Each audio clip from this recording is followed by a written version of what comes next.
IAD-TV, and this week we are going to be talking about one of the most important tools in all of Guilty Gear, and that is training mode. And I'm going to show you how to hopefully get a little bit more out of your training mode sessions and how to maximize your efficiency in that all-important mode. So, first and foremost, let's turn on a real scene here, and let me welcome you all back. Thank you very much for tuning in yet again. I really appreciate all of you who've been stopping by and letting me know how you enjoy the episodes. A lot of you have been sending me feedback both on Twitter and at the email address, so I really appreciate that, and I'm taking all that to account, trying to make the episodes a little bit more streamlined for everybody. So thank you for all that. Keep it coming. And yeah, we're going to talk training mode this evening. As I mentioned, training mode is a super valuable tool in Guilty Gear. If you work hard in training mode in this game, it can honestly take you farther than maybe any other fighting game out there. I've met a lot of players over the years who are true training mode lab rats, and they're scary. Matchup experience is always super important. You're going to need to play people, you're going to need to go to tournaments and casuals and get a feel for playing the game live. But if you're diligent about your training mode, you can go far in this game. And so training mode is really useful. So tonight I'm going to try and give you some tips and tricks on how to get the most out of training mode, and we're going to look at it from two different situations. The first half of the episode, I am actually going to pick up a character that I've never really played, and you're going to watch me try and learn live. I'm going to approach learning a character how I would if I had never picked up the character and learned from the basics, and kind of give new players an idea how to jump in training mode and get more used to the character they've decided to play. Hopefully after episode 2 with the character breakdown, you've got a good idea of who you would like to play as your main character in the game now. So first half we'll do a more new character, new player look at the training mode. And then the second half I'm actually going to switch to my main character Anji, and I will show you how I like to get the most out of my time in training mode. Stuff I like to practice, my mindset for training mode, things to kind of hopefully maximize your efficiency while you're working in training mode, make your progress worth your time in this, that sort of thing. So the main thing to keep in mind is during this episode, this isn't a Bible for how you should use training mode. Everybody learns differently, and everybody approaches how to learn fighting games and characters and things in their own way. These are just tips or suggestions that might be good if you are newer to Guilty Gear, or if you haven't been in training mode for a while, or just something maybe you haven't thought of. And there's going to be stuff I haven't thought of that people I'm sure do with their own training mode regimens that maybe I don't use. But this is just meant to kind of help give you some ideas on how to get more out of your time in training mode. So, with that, let's go ahead and get started with part 1, except I turned off the video. There we go. And yeah, so for the first half of this episode, I'm going to start by practicing with a character that I don't use. And I've decided to use Chip for this experiment. The reason I've chosen Chip is that he's a character I've never really played. I don't really know how to do any of his combos. The only things I know are things I've learned fighting Chip players, watching videos, all that kind of stuff. But he's a fairly basic character. He doesn't have a crazy meter to manage. He doesn't have any weird system mechanics for the most part. So we're going to work with him to start. So, I'm going to Chip. For the sake of a pretty standardized dummy, what would be a good example? Let's just do Soul. Keep it simple here. So, first and foremost, when you go and start learning a new character, there are a couple things I suggest. The first thing I suggest is watch videos. Watch videos of a character, you know, figure out what they do, just kind of get a basic idea of how they play, what a match looks like. You want to have some idea of what you're getting yourself into when you're going to pick up a character. It really helps to have a baseline before you just jump in and start playing. So, watch some videos, get a feel, you know, watch the character play styles episode I did, and use that as your idea of what character you want to play. And then once you've made that decision, you want to start experimenting with that character. There are two tools that I suggest you have on hand when you start learning a character. And I actually have them up right here. And that is your frame data for a character because frame data is incredibly useful when you're just starting out. And then also it's good to just have a thread with basic combos handy. For the frame data, don't worry about memorizing all this stuff. Use it as a tool as you're learning, and I'll kind of show you what I'm doing with that as we get going. So, we're just going to start with the very basic stuff. So, the first thing I want to do when I pick up a character is, let's figure out movement. How does the character move? What kind of movement options do I have? So Chip, as we talked about last week, is a very fast character. His walk animation is actually pretty fast, all things considered. His backdash covers a lot of space. It's pretty fast. He has a standard ground dash that's extremely quick. As we covered last week, he has a triple jump. So that's a different movement option than you expect. That allows you to do things like delay jumps. His super jump is pretty standard. It's high arcing. So I know this is around to be able to do stuff like that. Oh, did I forget to change it back? Ha! My bad. There we go. Let's go over that again. I thought I clicked my scene. Did you like watching the chat while I explained all that? Let's do this again. Movement. Walk speed. Chip has fast walk speed. Good dash. Standard style, just runs. His backdash covers a lot of space. It's pretty fast. The triple jump we were talking about allows a lot of funky baits, all that kind of stuff. And his super jump, pretty standard, high arcing, moves around. His air dash is really fast. He doesn't have a double air dash, so that's good to know. You always want to know how many air options you have, what your dash and movement options are like, all that good stuff. So that's the first thing I'm going to look at when I pick up a character. I want to know all my movement options, how I'm going to get around the screen, how I'm going to do my spacing, all that kind of fun stuff. So, as we noted, Chip's really fast. He's a high movement character. So we got that part figured out. The next thing I want to do is I just want to mess with normals. I want to figure out what all the normals do, what their range is like, what I can kind of reasonably expect out of them. So with Chip, stand punch, pretty fast, might be a situational anti-air. Stand kick, also very fast. Looks like a standard poke. I would assume this is a basic mid poke you want to use, probably a combo starter. Far slash, looks kind of slow compared to the other moves. Got some decent range, but kind of a funky looking hitbox. Close slash, really fast. That's good to know. Again, probably a combo starter. Stand heavy, that's insanely fast for a stand heavy, so that's cool. That's good to know. So, as we can tell, Chip has fast pokes, but not exceedingly long pokes for Guilty Gear. So, probably has some good interrupts, that kind of thing. So that's the kind of knowledge I would take from that. His dust, pretty far reaching, pretty fast for a dust. Good to know. And so, just after the basic stand normals, the first thing I want to do is go to the frame data, and I want to look and see what moves are plus on block. Because those are things that are good to know right off the bat. So I can see right now, stand punch is +2. Close slash is +2. And dust is actually +1, which is actually kind of funny. So his stand normals, good to know. Standing command normals. Forward punch, looks like a 2-hit move. Most forward punches have some sort of upper body invulnerability, so I would guess this is good for stuffing air dashes. Stuff like that. That's IRC again, thank you. My transitions are not working very well, thanks OBS. So what other forward moves does he have? Forward kick, probably an overhead. I can check that in the frame data. Looks slow, doesn't look like I can combo it off of anything. Forward heavy, might be an overhead, I don't think it is. Does not have a forward slash. So yeah, there's his command normals, good to know. Let's look at the lows. Low jab, not as fast as his stand jab. Or maybe it is, it's about the same. Just not as much animation. Low kick, probably his basic low. Good to know. That's a teleport, that's what you get when you store down moves. Low slash, looks really fast. Might be a situational anti-air. Looks like it covers decent ground for his pokes. Probably his combo filler. Low heavy.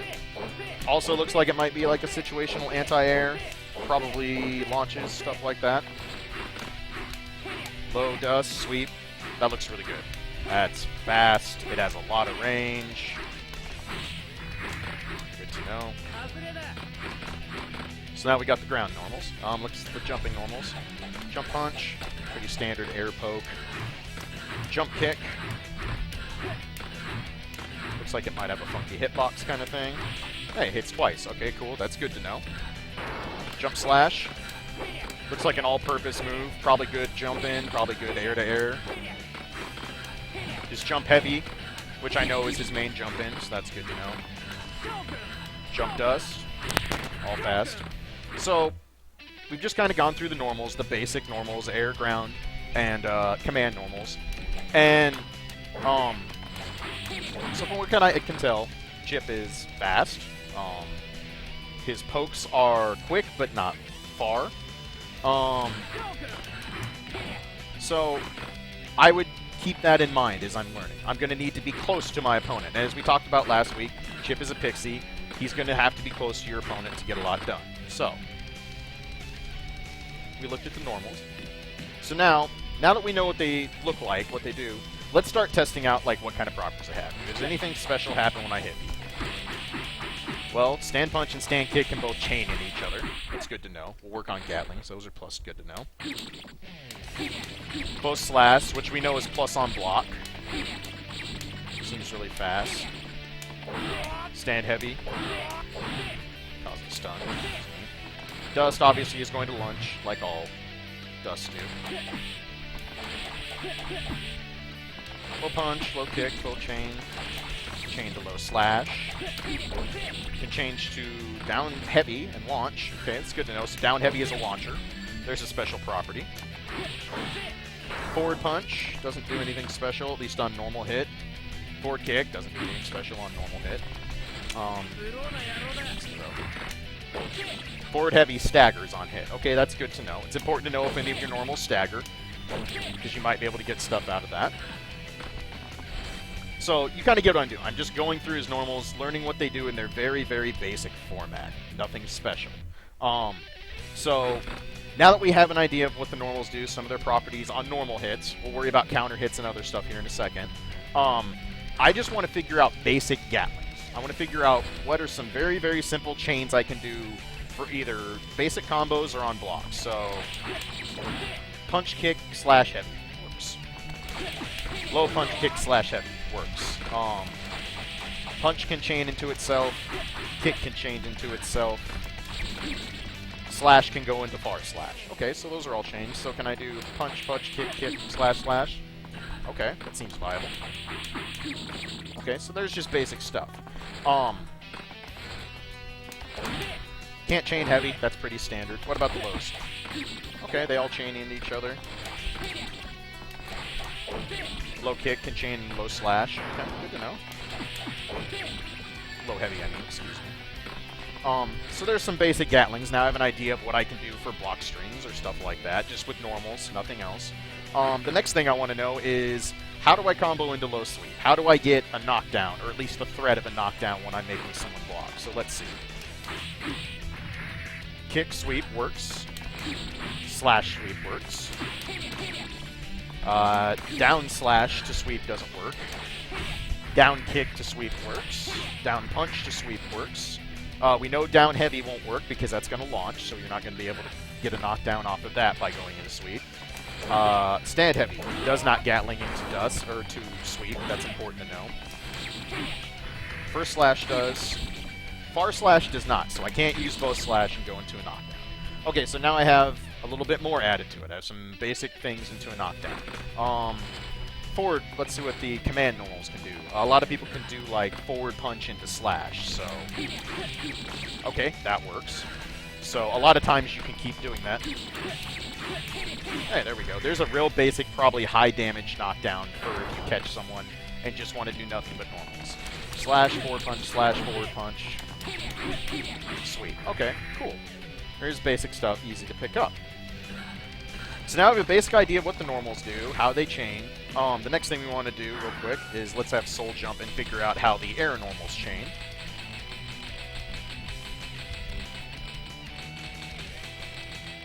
Oh yeah, there we go. Please. So punch, kick, slash, all chain each other as would be expected. Can chain multiple jumping punches. Ah, okay. So jump kick actually starts knocking them down if both hits hit. Can we do... Okay, so if I just do the first hit, I can chain it and launch them higher. Good to know. You can do slash to heavy. Okay. Okay, jump dust, plummets. That's really important. That means you can end air combos with this and knock people down, at least from that height. Don't know if it works at higher heights, but that's good to know. So, can I get a basic knockdown off? So he's too high there, he can tech.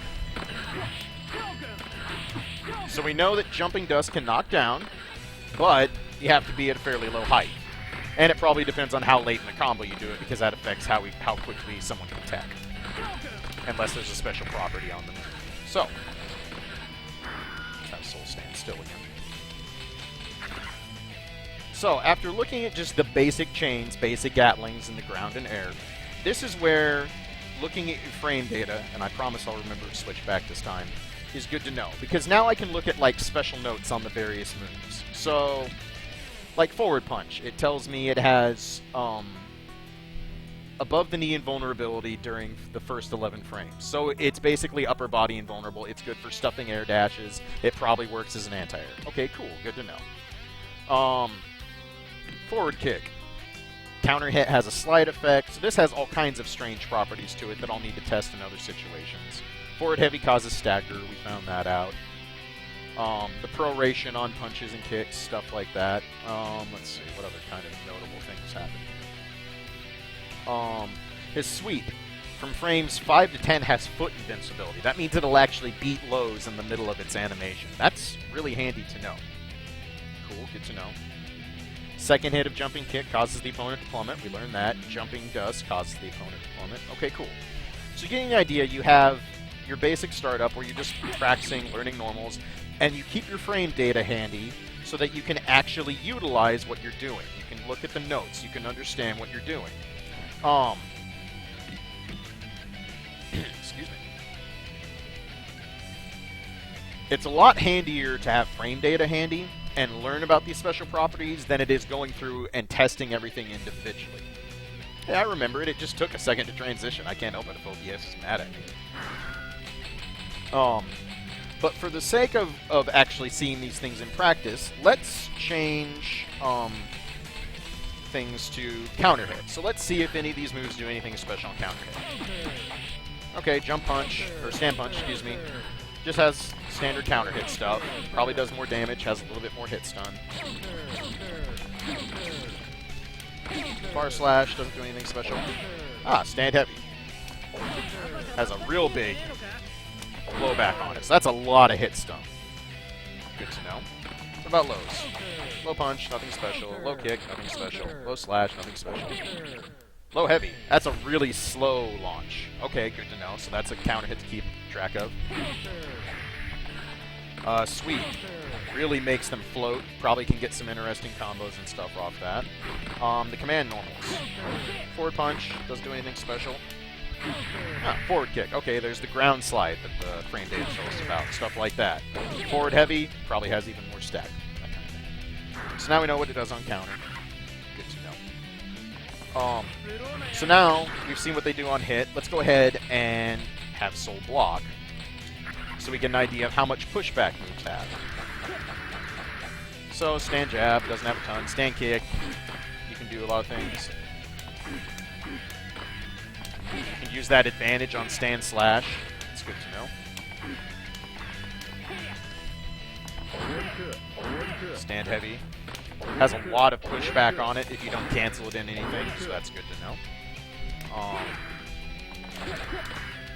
So it looks like on basic block, you can do quite a few things without being pushed out of range.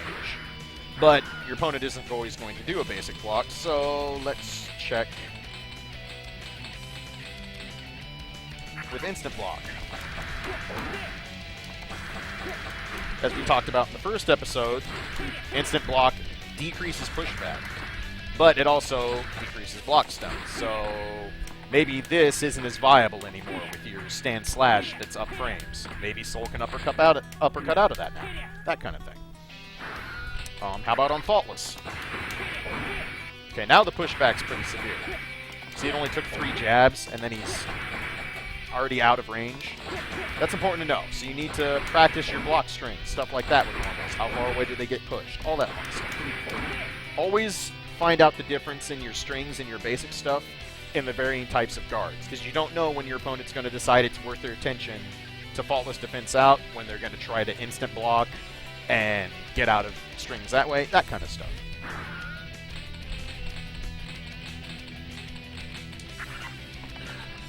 So, now we have normals.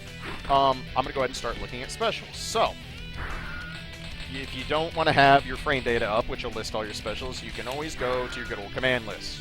So I see he has his command normal in the air, fireballs with punch. So your standard command list, you can learn all your stuff here. So let's just play around with basic special moves. So let's start with that command normal here. That's Chip's down, or jumping down kick. We kind of talked about this move briefly last week when I was talking about his characters, so that's there. You can do the Faultless defense cancel with it to kill your momentum. So, cool, good to know. Can we combo out of it? Looks like we might be able to, but it's not easy. Okay, so good to know. That's there. So, fireball with punch. Okay, that's his alpha play. Teleports, hits. Probably looks really unsafe if they block it. Does it have an air version? Yep, it does. That looks a lot safer. Can you TK it? Yep, sure can. Always good to check and see if your moves can be, your special moves can be done in the air, so you know if you can Tiger Knee them or not. So, okay, just command grab. For those of you who don't know, Chip's command grab is a catch grab. It does not work if you jump, and if you bait it, you can punish him really bad for it. So, this can be kind of a gimmicky thing, unless you use the force break, which we'll get to a little bit later. This Rekka series. So Chip has Rekkas.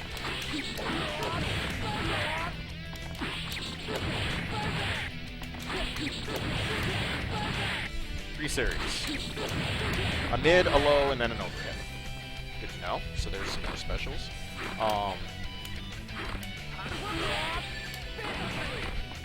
Dragon Punch, Beta Blade. No? This works like a dragon. It's a standard Dragon Punch. I wouldn't call it amazing, but it's there. It is a reversal, so that's a good option to know you have. This Gamma Blade, which is a fireball that catches and holds in place. All that fun stuff. What am I missing for specials? Let's see. So, Alpha Blade. His Rekka series. Gamma Blade.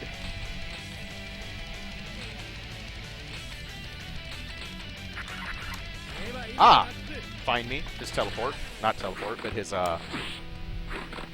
blend in the background move. This move is more useful than you would think, especially if you have certain colors on certain stages. Chip can be really annoyingly difficult to see when this is active. So, that's less gimmicky than it would appear. Oh yeah, Alpha Blade has a follow-up. Okay, so that knocks down if you hit him with Alpha Blade. Good to know. He has his teleports, which we talked about last week. So let's just look at those real quick. Punch puts me a little bit forward. Kick appears to cross up. Or does it just go a certain distance? Let's find out. Okay, so it doesn't have to cross up. Basically goes a good chunk across the screen. Slash goes backwards, it looks like. Not a huge way backwards. Heavy Slash puts me in the air above them. Dust puts me in the air behind them. So there we go. 5 teleports. And then we have Shuriken. Which... Let's check this, because I don't remember what it is. Quarter circle back P. Shuriken. Shuriken will always fail once, and then actually be the fast one the second time. It's another move that completely stops his momentum, so there's all sorts of interesting things you can do with this. it's more of an advanced thing, I would say. So I'm not going to particularly worry about Shuriken right now, since I wouldn't consider that an important part of his basic game that I'm trying to learn. Does the dust version of teleport cost meter? No, it does not. But now we've gone through all the specials. So the next thing I want to do is I want to find out what I can cancel into. So his Rekka is an obvious thing to look at, so I can cancel into Rekka. Okay, so no matter what, it doesn't look like you can cancel into the overhead. Those two can be, so that's good to know. How about out of sweep? Oh, I can do a Rekka and it launchers. Okay, good to know. This is actually an important part of Chip's combo game, which I know from watching videos, but that's something I would find in the natural progression of messing around with the character. So can we combo into the Dragon Punch? Yep, we sure can. It doesn't knock down, but it's there. How about Alpha Play? Doesn't look like it. What about T-King?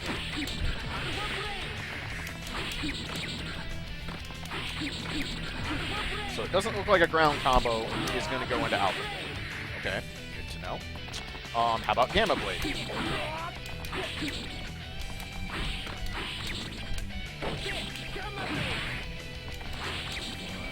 Doesn't even look like Gamma Blade can be cancelled into. So, good to know. So you actually just have to use this move raw for the most part. But OTGs, that's good to know. So we can't combo into that. How about teleports? Okay, good to know. So that means on block strings I can do stuff like this. Create little mix-ups, that sort of thing. Good to know. So the last thing is we just want to find out what kind of special properties, special moves that I might have. Again, you can set your dummy to be counter hit or faultless, all that fun stuff.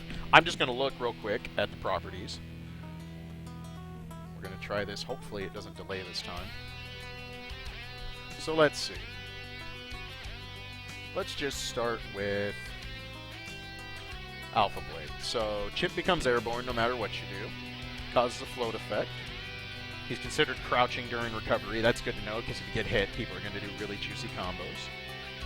You can input the follow-up from certain frame range. Okay, neat. Good to know.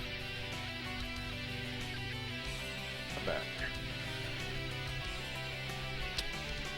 Beta Blade has invulnerability like I would have expected. Most Dragon Punches do. Good to know. Gamma Blade freezes the opponent in place. Good to know. The teleports have strike invulnerability. Basic stuff. So like I said, you just kind of want to look at the special properties of your special moves, get an idea what they do. So now we're kind of putting together two basics. We've got our normals and specials. So now I can do some really, really simple combos. I can obviously combo into his Rekka. Okay, that's cool. Good to know. So let's go on to the next step and look at force breaks. So Chip in Accent Core Plus has one force break, and that's the feint out of his command grab. So his command grab, if you just let it go, if they stand still, they'll get caught. If they jump or backdash, they can get out of it. If an opponent is airborne, this move does not work. But if you push dust, push it fast enough, he does a move and will catch people jumping. So it in and of itself becomes a mix-up. And you can catch people doing stuff. Doesn't look like I can really follow up after it. Yeah, it looks like he's going to land before I can do it. But that's a mix-up in and of itself. Only force break Chip has. Kind of an odd thing. Excuse me, since most characters have quite a few force breaks, but there we go. We've got that learned. Good to know. So, I have hype dogs in the living room now. So now we have specials, force breaks, and normals. We have the three first major tools to figure out how to learn a character. So,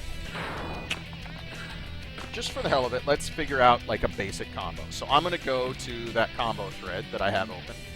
And let's see. The first combo listed is close slash forward punch, close slash forward punch, sweep. Which I did earlier, but just for the sake of argument.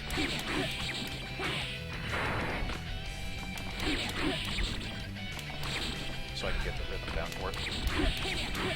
Okay, so there's a basic knockdown. Good to know.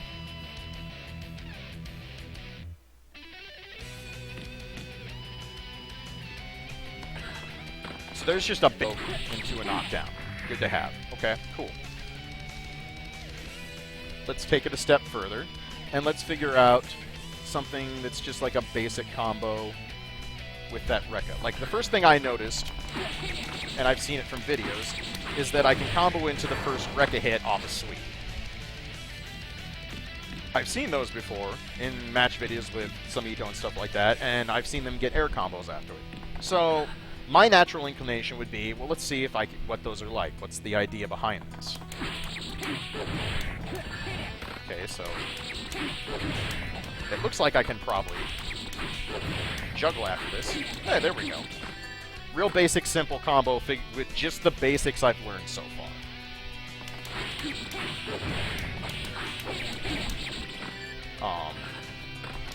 Can I add a beta blade to it? I bet I can.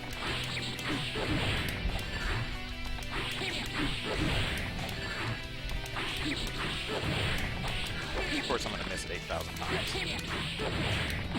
Which, this is normal. When you're first picking up a character, expect to drop combos a lot until you get a feel for it. I drop combos a lot because I'm bad, so. But you get my point. So just with, you know, what I figured out in that brief amount of time with the normals, specials, and force break, now I have a basic combo that launches and lets me get some damage. I can experiment with that further and probably figure out how to either score a knockdown or get a maximum punish, that kind of thing on it. So, hey, thanks for stopping by, Liquid. I appreciate that. So now you see we're kind of just building from the ground up by learning very basic things. Let's take it one step further now. And since I've got force breaks into the equation, now we know that there's a way to use meter. Well, let's look at supers real quick. Some characters have useful supers, some don't.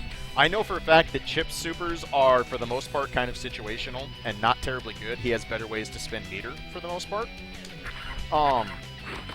But let's just see. So he has... Okay, his back and forth rush down super. Does a lot of damage. Can you combo into it? No. Probably not going to happen.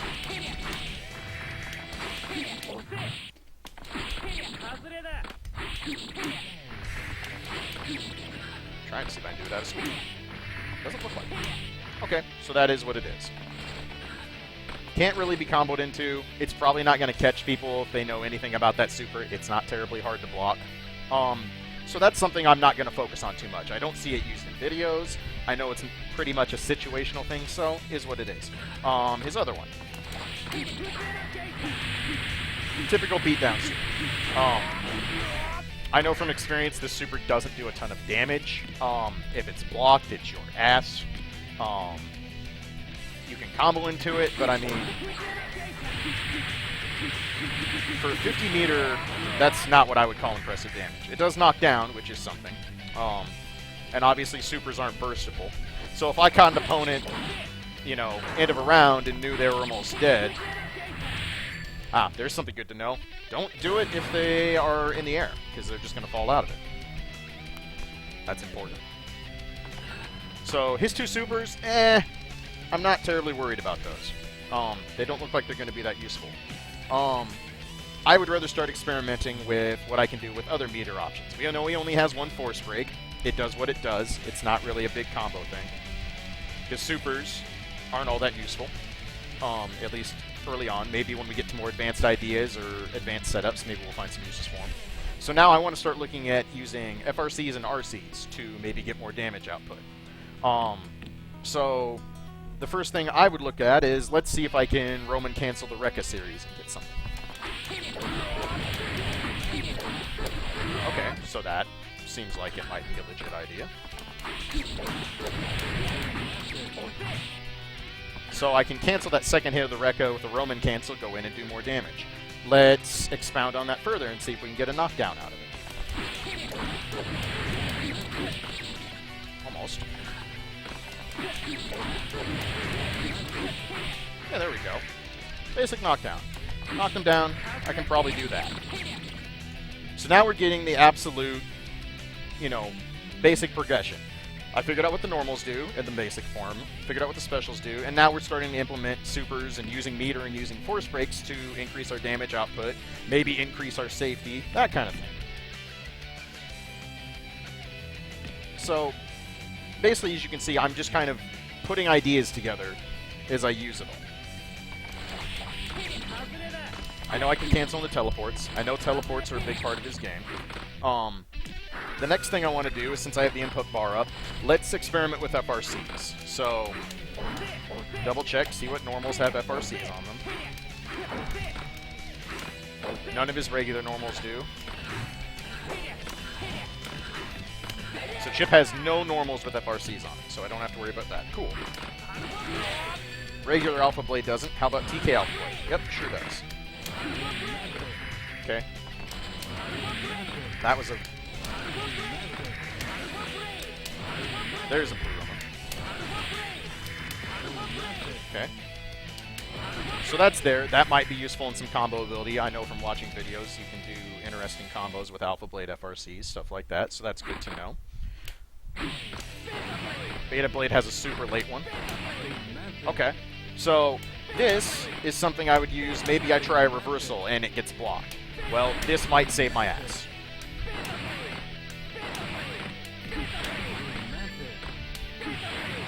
And you can do it on hit. Okay, good to know.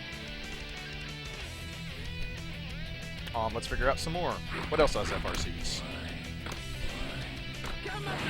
Gamma Blade doesn't appear to have one. Okay. Ah, the last hit of the Rekka has one. Probably is a fake out. Let's find out. Missed it. Okay, there you go. So you can fake people out with the overhead. So you could probably do something like land and throw. I just came up with that just on the fly. That was literally just something that came in my head. That was the first thing I thought of was, huh. And that's actually something I forgot. We didn't really look at throw. So it looks like Chip's throw basically is just a knockdown setup. Not going to get any combos off it. At least not in this version. In the new version, I do know for a fact you can.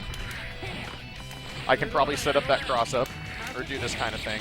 Get people guessing. So his throw game, I would assume, pretty good. He's fast, you can run in, make people respect your Rekka. The fact that he has moves that are plus on block, he probably has a decent tick throw game, that kind of thing. Let's go to his air throw real quick.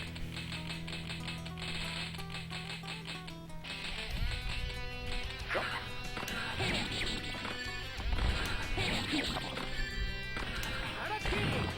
Okay. It's just a basic knockdown air throw. Pretty standard.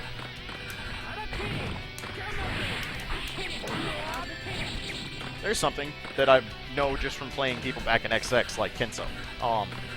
A common tactic used to be do Gamma Blade after you knock somebody down and OTG them and then go into a teleport and make them guess which way you're going. It was just kind of something I did. I've never practiced Chip. It was just something that came to my brain, you know. This is what will happen as you're learning the game. The more you learn about the character, you'll just kind of start getting ideas. You test them. And that's kind of the whole point when you're a new player. So now we've got a basic feel for what Chip does. I got very simple combos, a simple knockdown using only normals. I know a way to launch and do stuff after a special that I cancel into. So now I have a basic idea of the character feel of what Chip's trying to do. You know, I can own the skies quite a bit just because I have a good jump in. I have multiple jumps. I have the teleports. So now I'm getting an idea of how I would try to play Chip. I'll try to go in, make people think. Maybe bait uppercuts, stuff like that. Sorry,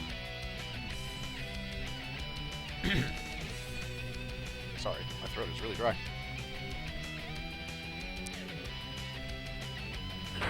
So, and I know I'm missing some things. There's some FRCs I didn't show. Obviously, there's really advanced combos, all that kind of stuff. And if you're a Chip main, I'm sure you're cringing really bad right now with what I'm showing. But this is not about Chip at his high level or how you play him, you know, when you're really good with the character. I'm just giving you the theory behind how to jump into training mode and get a better feel for learning a character from the get-go. So, I have a pretty good feel for what Chip wants to do. He's fast.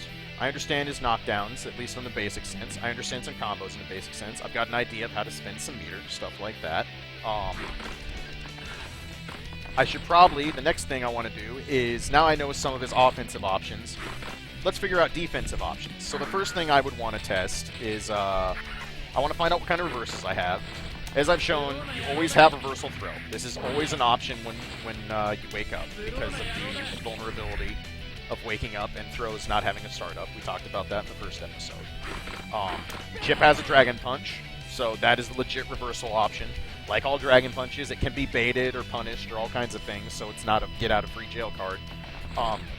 In Guilty Gear, it's always good to remember that you can roam and cancel anything. So if I have 50% meter, there's a good chance I can just do that and get out of trouble. You know, say Soul knocks me down, and he just knows I'm gonna wake up uppercut. Well, Roman cancel it backdash. Well, no, I'm pretty safe there. That's gonna be pretty hard to punish. Good to know. Obviously, if you're feeling risky, you could try and go for the FRC, but that's probably going to be a lot easier to punish. And if you miss it, then you're in deep trouble. So there's a defensive option. Let's put Soul to attack here, and let's figure out what my dead angle is like. Okay, it's his forward punch. It launches, it's got good range, wall bounces. This is a really good dead angle. Just from using it a couple times, I can tell you this is a really solid dead angle. That's going to be hard to avoid by using a low profile move. It could still catch jump outs because it's really fast for a dead angle. So this is good. If I'm feeling uncomfortable and I have 50% meter, there's a good chance I'm going to try and dead angle out. Of course, you always have burst. It's important to note with Chip that his burst is different, because if you notice, he goes invisible for a while. No other character does that. His burst is still super punishable if you know how to do it, but this can actually be kind of disconcerting for people the first time they see it, because they don't see him until he hits the ground again, so it's a little bit harder for them to get used to punishing. Soul calm down again here. So, now I've got some offensive options, I've got some defensive options. The idea of what I want to do with this character is starting to shape up for me. That sort of thing. That's what I kind of told Soul. Stop blocking here.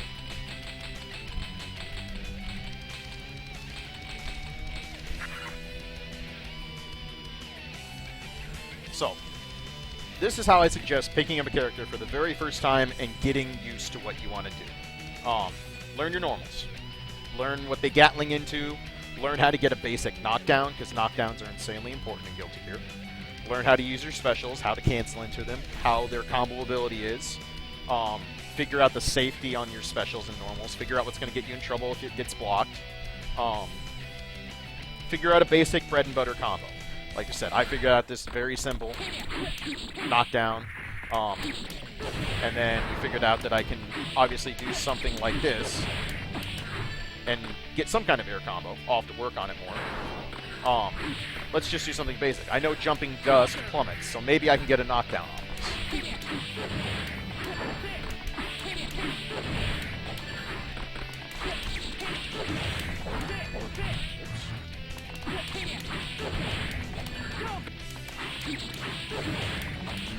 Almost. Or can I just go straight into jumping dust? That looks like it might be decent. Oh, there we go. You don't even have to run. So there's something that knocks down, has some corner carry, doesn't use any meter. There's a good basic thing to know. That would be a great bread and butter style thing to learn. Just a basic, normal opener. There's all kinds of ways to combo into this special, off all sorts of different hits. And then you get a knockdown. Good to know. That's what I would look at for your basics when you're picking up a character. Once you start getting your very, very basic combos, your bread and butters, and your basic knockdowns, then you can start using combo guides and forum posts and frame data and all that stuff to more effect. You can start figuring out how you really want to look for your big damage combos. Like, what's your best way to punish someone? How do you get max damage for someone that has their guard bar cranked up? Like, I know Chip, if people block a lot, can actually crank guard bar really well because all his moves have guard balance cranked on it. So you start using this frame trap with this, and suddenly, not like that, but you saw how fast Soul's guard meter is going up just with that frame trap. That's not bad. They have to respect stuff like a Rekka series because I could late cancel it. So, just in a very brief idea, I'm learning that I have frame traps that the opponent has to respect or find a way to interrupt, or I'm going to crank their guard bar quite a bit. Now, they don't have to respect my throw game that much from a damage standpoint because I'm not going to be able to combo off it even on a counter hit. But that also means I can probably get some free throws because they're not terribly worried about it. So there's something to keep in mind. This is just, I'm literally telling you my mindset. I'm not scripting anything out right here. I didn't write down these sort of things. This is what's coming in my mind as an idea of how I would try to play Chip, just from what I've learned in this basic bit of training mode. I was not kidding that I've never really spent time in training mode with Chip and never really tried to play him. You're actually watching me learn and come up with concepts and ideas as I play. That's part of the reason. I know people have been giving me suggestions in the chat, and I'm not trying to ignore you. I'm literally just trying to give an authentic idea of what it looks like to read and learn and watch as someone, gets the grip of a character at the very basic level. So, hopefully that gives you an idea of, I'm new, I just found a character I want to play, what should I look at when I get in training mode? What should I be focusing on? That kind of thing.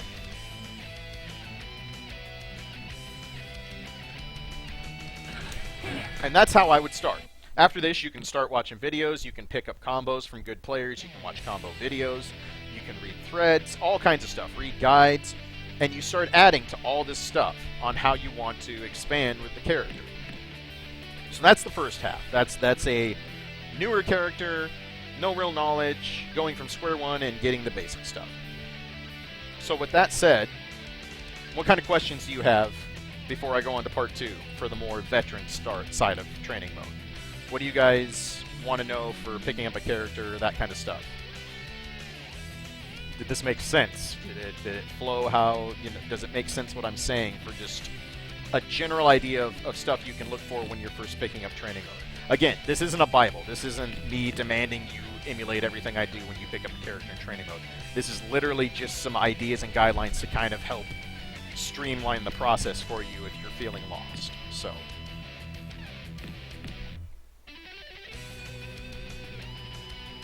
if nobody has any questions, then we'll move on to the more advanced side. Joker asks, Clage, is it always important in the beginning to understand frame data? Excellent question. Understand at a very basic level, it's important, but it's not mandatory. You don't need to memorize your frame data.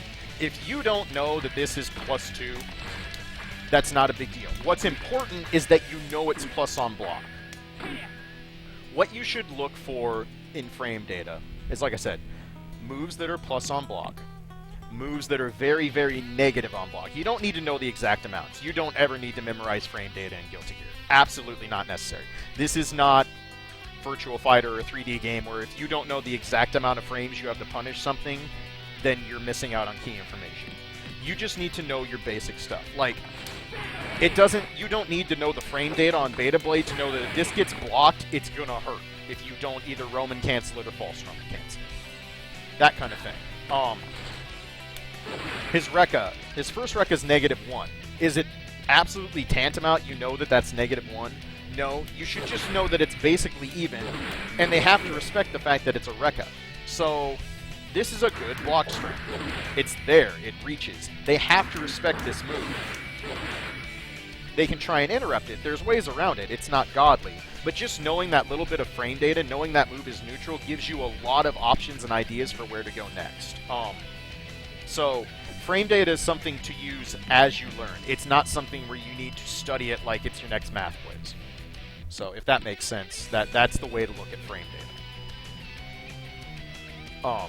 Stuff that's safe, stuff that's really unsafe, and then, make note of stuff that has really fast startup, that kind of thing. If you've got a move and it's only 4 frames, that's important. There's not a lot of 4-frame moves in Guilty Gear. So, that's my advice on frame data. So, any other questions before we move on to the more advanced side of training mode?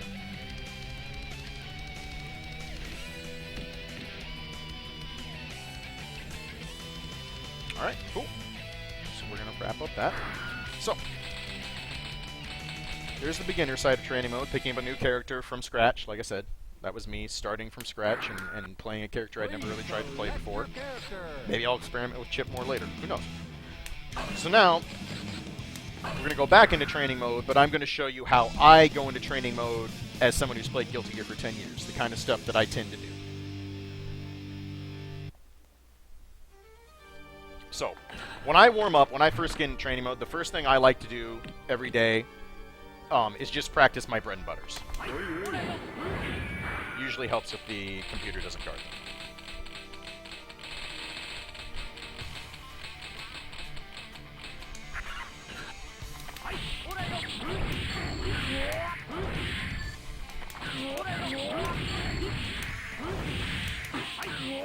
Okay, so there's one of my basic bread and butters that goes back into the corner, that kind of thing. There's one that pulls out of the corner. Just stuff like this. This is what I will usually do. Just get my hands warmed up. That sort of thing.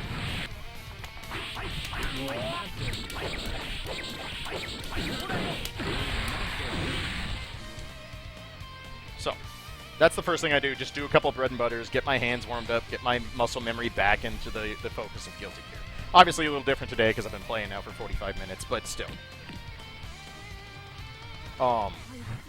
The next thing I like to do whenever I get into training mode is I like to practice my FRCs. Okay, hitting forward kick well today, good to know.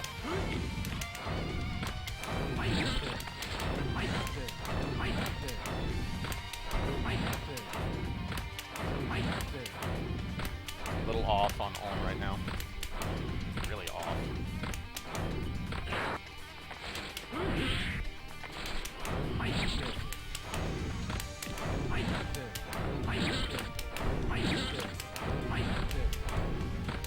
If you're wondering why I'm inputting heavy slash after that in the air, it's because that's actually an option select for Anji. If you hold back in heavy slash when you FRC own, if they burst it, they'll get air thrown. So I always buffer that when I do that FRC. I consider that part of the regimen. So there's that FRC. How about kick stomp?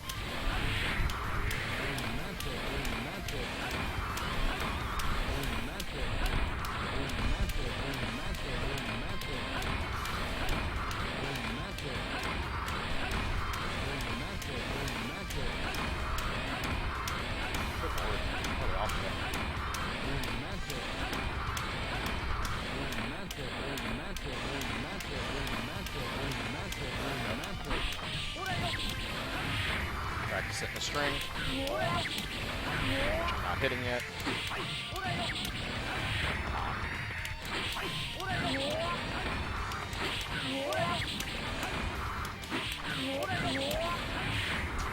Really off. This is why I practice this sort of thing, just to get my hands warmed up.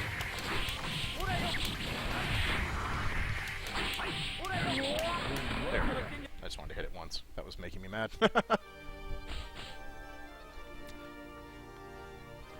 Are some FRCs just useless? Yes. There are definitely some FRCs that don't have a lot of purpose. I still think you should learn all your FRCs, because even ones that are mostly useless, you never know if you can turn them into some kind of situation to bail you out, to confuse your opponent, to create a gimmick. It never hurts to have shenanigans in your back pocket. If you're at the end of a close game, you never know when a shenanigan might work. You know, like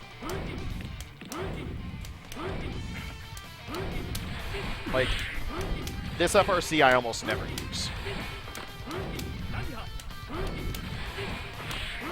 you can tell because I can't hit it.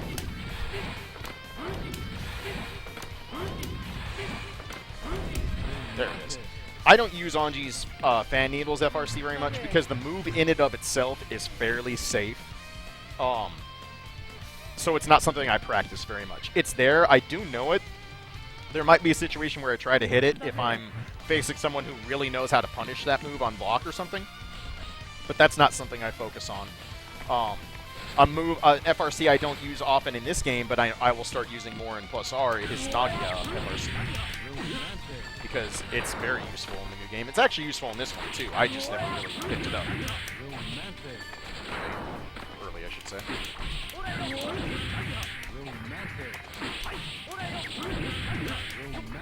Anyway, I'm spending far too much time on FRC, because that wasn't really the point.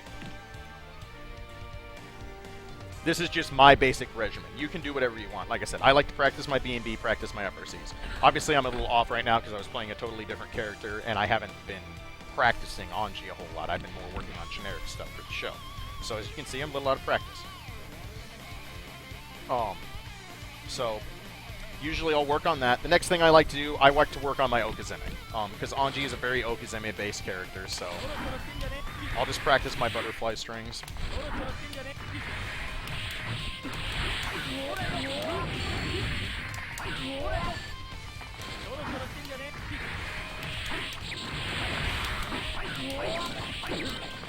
That kind of stuff. And then usually what I'll do is I'll have them guard. And just practice my block strings like that. That's my guard. Oh, that's an enemy guard. Oh, it's because he's still set to controllers. Oh, he's set to dummy. Are you not blocking, Soul? Did I break you? Guard on. Oh, he's trying to attack, that's why. There we go.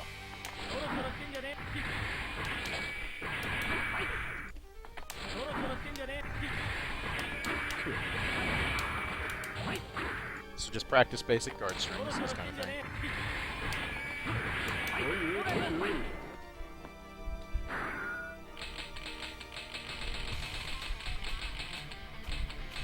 Go back to not guarding, please. So, I'll work on my Okizeme, my butterfly strings, practice that kind of stuff, anything I'm working on.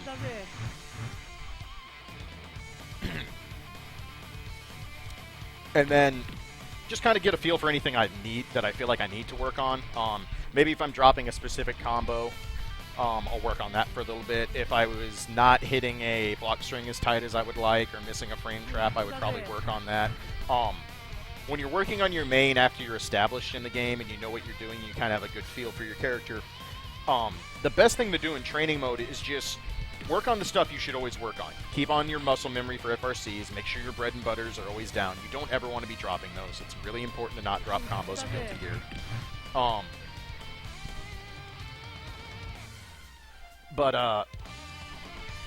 totally lost my train of thought. but oh, yeah. Basically, when you're going into training mode, beyond those, the next thing you should work on is just whatever you feel you need to work on. It can be anything from baiting bursts to specific situations that you're having trouble with in a match, that kind of thing. That sort of thing. One thing I like to do is to practice just getting random confirms, is to turn the computer to max and just let them go crazy. They're going to do dumb stuff, and that's kind of the point, is you don't want a predictable kind of thing. The best way to practice confirms is to have to hit them on the fly, to have to react to things and hit your combos and your confirms and your knockdowns. So putting the computer and just letting them go apeshit with full tension and full burst and that kind of stuff will keep you on your toes and help you work on confirms. So I'm just going to try and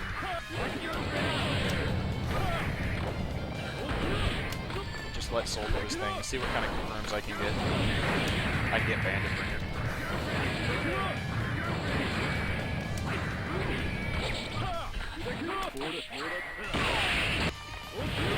As you can see, they'll do crazy shit.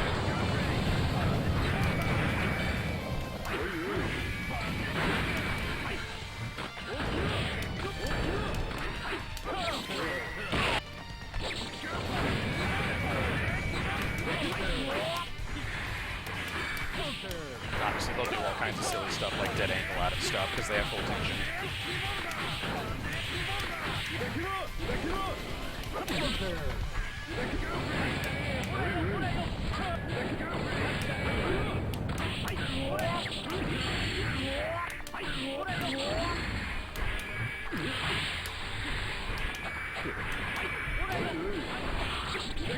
So just a real basic thing. Just let them run wild, work on some confirms, work on interrupts, that sort of thing. That's kind of a very generic thing if you just kind of want to test yourself. It depends on what character you're playing against. Some of them will do such ridiculous stuff that it's not really going to be a good match for trying to confirm random stuff. But it's just one of those things if you just want to mess around and be like, what can I catch? Can I react to this silly string that someone shouldn't be doing? That kind of thing. So that's something you can do. The next thing that's really important to use, and I have to adjust my buttons here real quick, is the record function. And unfortunately, I have a 6-button controller, which means I lose my reset ability, but it is what it is. The record function is your best friend when you're learning things. If you're having problems with specific situations, if you want to try and see things to help you react to certain block strings or mix-ups, if you want to test how people can interrupt your frame traps, if you want to test just about anything, the recording function is really, really important. So like, let's say I've been struggling playing against Soul because he's doing ticks into wild throw, and I want to start trying to teach myself to react to that. So let's record Soul to do a basic wild throw tick. I'm recording myself because I set this to the wrong setting. Record enemy, play mode. There we go. Okay, so.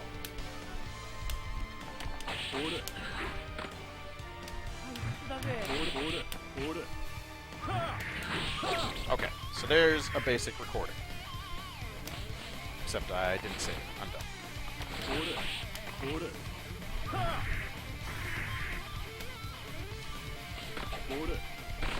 So now we need to get Soul on the right side, otherwise the recording won't work. So, we let Soul play back, and we'll see who'll do the exact same basic tick through. So now, let's just see what I can interrupt that with. Get on the side, Soul.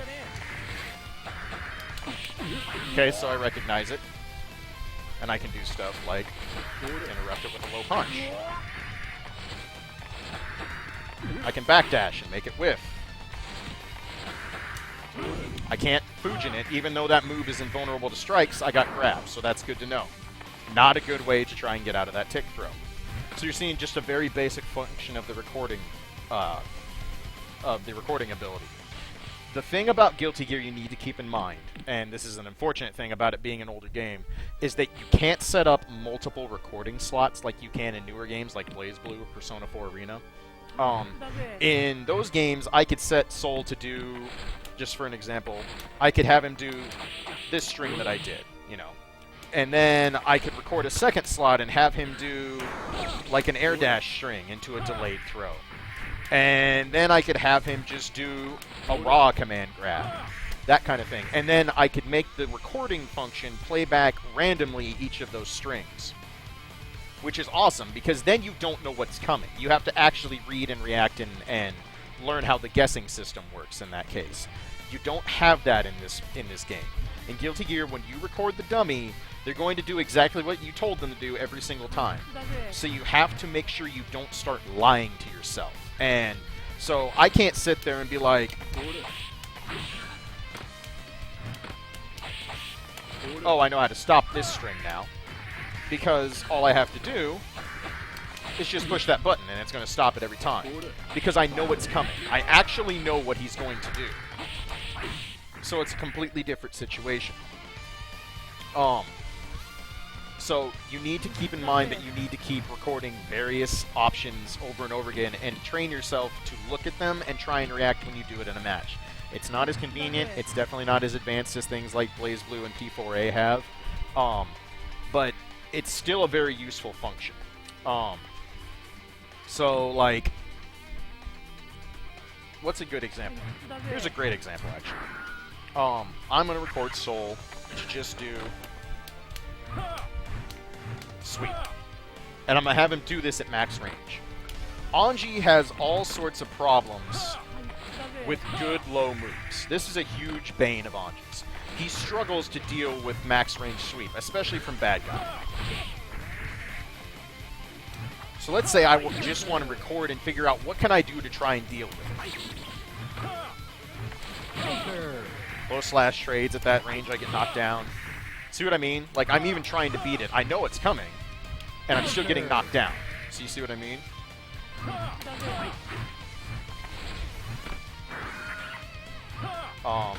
I could try low outer guarding it, which is going to be slow and probably not work.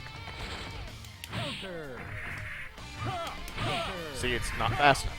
This is the kind of thing where recording becomes really useful. If there's a move that somebody's spamming that you're having a lot of difficulty with, this is a great way to figure out ways around it.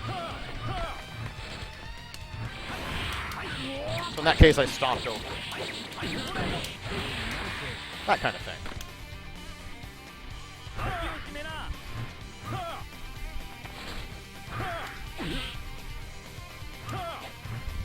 What range can I punish if he doesn't cancel anything? That kind of thing. This is where the recording function comes in really handy. This is how you really take your game further in Guilty Gear, is taking the knowledge of what you've learned when you've been playing matches, going to tournaments, learning what your strengths are in matchups and matches, learning what your weaknesses are. What are you having problems dealing with?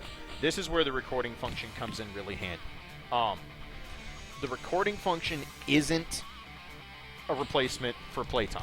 You need to play people to reach super high level in this game. That's just a fact. But if you're really diligent about being in training mode and hitting your bread and butters, if you're really diligent about using the recording function to try and set up situations that you're struggling with and figure out ways to get around them, that is the best starting point you can ask for. The recording function is also great for figuring out situations, for hatching your resets, your basic 50-50s, your gimmicks and shenanigans, those kind of things. You don't even necessarily need the recording function for that. For example, I'm going to go ahead and turn my reset button back on because it's really handy to have.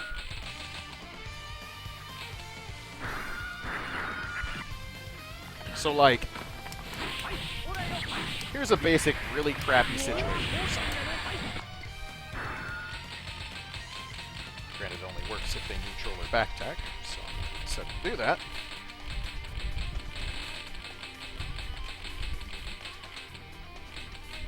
Why can I never find things when I want to when I'm doing these episodes? I swear. You'd think I'd be able to do this by now. Cover 8.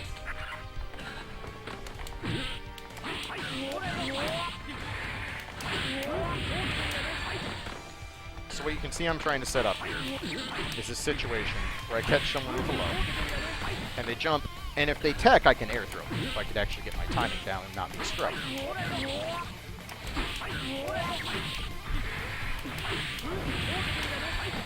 lord. There we go. So that's just a basic thing. That's a tech trap. If somebody techs, you can air throw them out of it. So the next thing to do is think about, well, what can I take after the next step? Eventually, people are just going to stop teching, and then I'll whiff that all the time. Well, the great thing about training mode is you can do things like turn recovery off and set up the same situation.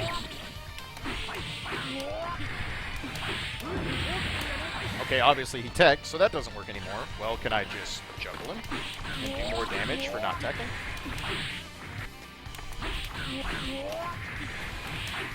Lord. I could if I could set up the freaking thing. There we go. I get to launch him because he didn't tech. These are the kind of things that training mode is great for. Situational things where you can go, I have a tech trap mind game here. How do I exploit it if they catch on and stop teching? Well, I just do that, and now they take even more damage. Cool.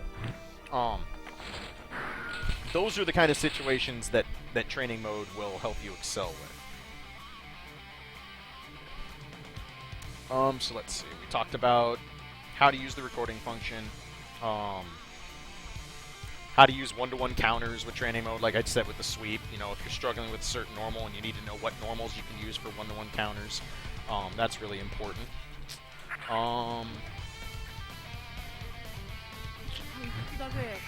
And we talked about not letting yourself fall into the mind trap, where if you record the dummy to do the same thing, not believing that you're actually seeing the mix-up, but realizing that you know what's coming, so it gives you an advantage that you wouldn't have in a real match. That's important.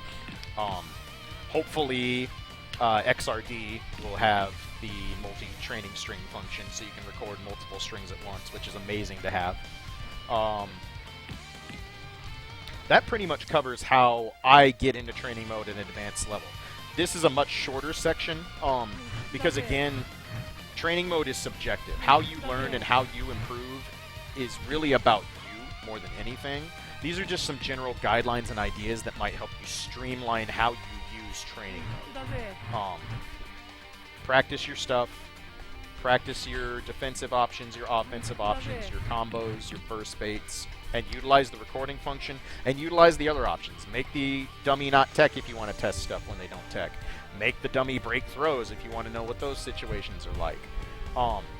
You can get the dummy to do a great deal of things, and it'll help you really work on situations that give you trouble. So don't be afraid to use all the options at your disposal in training mode. It comes in really, really handy.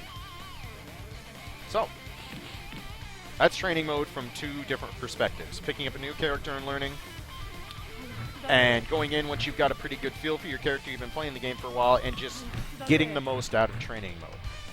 Anytime you spend in training mode is time well spent. Even if you're just screwing around doing combo video combos, you're still experimenting with theory and maximum combo ability and all sorts of stuff. They may not be practical, but you're doing things that are important. You never know if part of that practical combo could turn into a useful confirm somewhere down the line. So training mode's good. Use your training mode. If you can't play other people and you want to practice, training mode's awesome. It really will help you a ton. So that's pretty much it in terms of what I've got for you. What kind of questions do you guys have? What would you like me to expound on?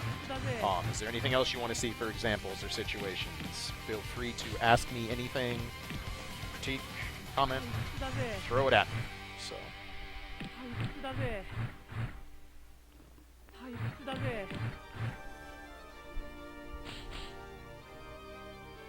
anything? Bueller?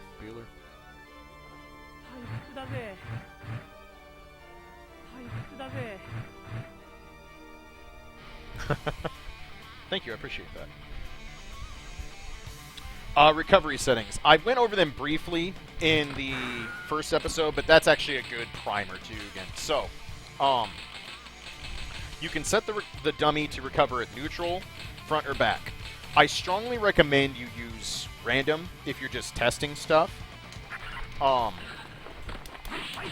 Because that way you don't get used to predicting how the dummy will tech in certain situations. Like if I'm going for an air throw situation, there is a reset, that sort of thing. I don't want the dummy always teching the same way, because people don't always tech the same way unless they have some weird tick. It's important to remember that you can always tech a frame earlier by teching forward or back than you can if you tech neutral. So keep that in mind when you're practicing combos. If you're practicing combos, always set your dummy to front or back when they tech. Otherwise, you might get black beat combos that aren't actually legit. For your slip recovery, this is how fast somebody mashes out of stagger. If you set it to max, counter hit here.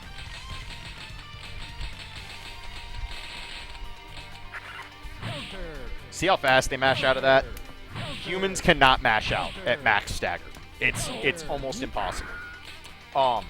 Some people who are really, really good and know it's coming can mash out at a level 3 stagger.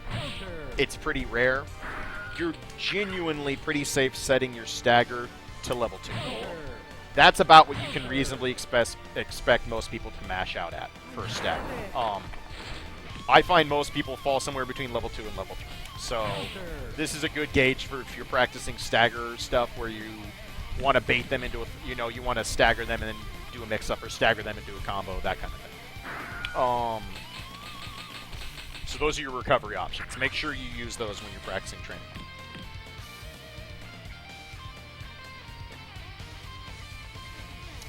What else? Let's see.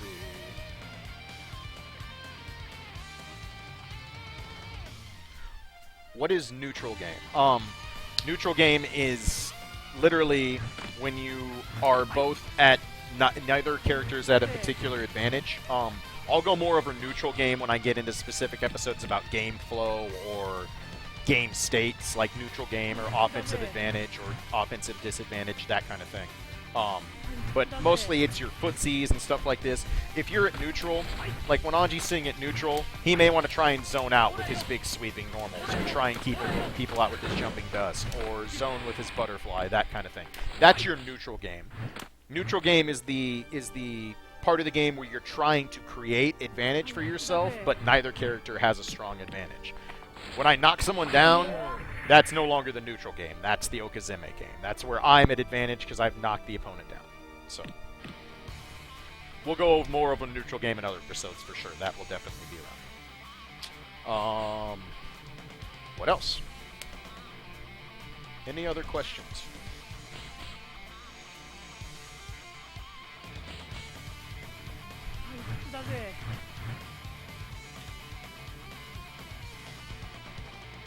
If you don't have anything else, then that will pretty much put a wrap on this week's episode.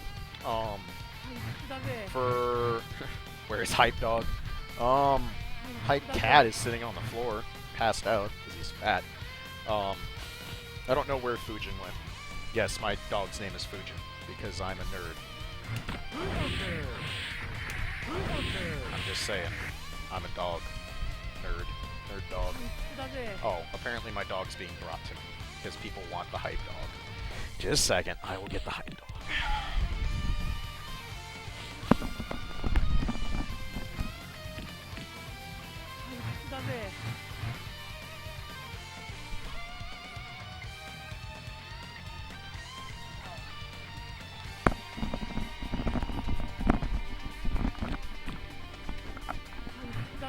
Headset back on. This is the Hype Dog. This is Fujin. He's my little chihuahua. Yes, I named him after the move that Anji uses because I'm a giant nerd. So yes, this is the Hype Dog who was yelling earlier. You want nothing to do with me right now. Congrats, you're in episode of IAD-TV. Have a treat. Go ahead, take it. Take it. Okay, here. I'll put it down by your toy. Good boy. So there you go. Hype Dog to end the episode. That's going to do it. Thank you as always, guys. I appreciate it. If you have feedback, questions, comments, please hit me on Twitter down there, @Clage. You can send me email at clage.iadtv@gmail.com. A lot of you have been sending me feedback and ideas there. I really appreciate that. The episodes will keep getting better and more streamlined the more I do this. This is a work in progress, so I'm really trying to, as you notice, we're getting a little more advanced every episode. The more and more basics we get out of the way, the more we can get to the good stuff. So those of you that are waiting on match analysis and breakdowns of Acho videos and breakdowns of your matches and in-depth character analysis, it's all coming. It's definitely coming down the line. For those of you heading out to EVO this weekend, best of luck, wreck your pools, make your mark, put a stamp on your name out there in Vegas. If you're heading out to EVO, the Guilty Gear Side Tournament is on Saturday. You should enter it and go check it out. The Guilty Gear Side Tournament at EVO is always badass. Tons of people, tons of killers, and there's a ton of Japanese killers coming out for P4A, so hopefully you can get them to enter the side tournament, which would be awesome. I would pay a lot of money if somebody would get Domi to please enter the Guilty Gear Side Tournament and curb stomp people with super dishonest Anji. That would be fantastic. So yeah, if you're heading to EVO, enjoy. If you're not heading to EVO, be sure to check out the stream and support and watch EVO. And yeah, the episode will go up on my YouTube channel as soon as I get it exported. I'll create a highlight on Twitch. The next episode will be 2 weeks from today, on July 23rd. I've got a few topics in mind. I haven't picked one out yet. It's just kind of one of those things that comes to me usually on the weekend after a couple beers. So that's gonna do it. Thank you again, guys. I really appreciate it. I apologize for the piss poor transitions earlier and having you stare at frame data instead of the screen. So, but I do know how to do this transition and actually sign out with my logo this time. So, thank you very much, guys. Be sure to check me out streaming. I'll be doing a bunch of casual gaming and speedrun stuff on the side while I work on IAD-TV, as I always do. So, thank you again, and good night.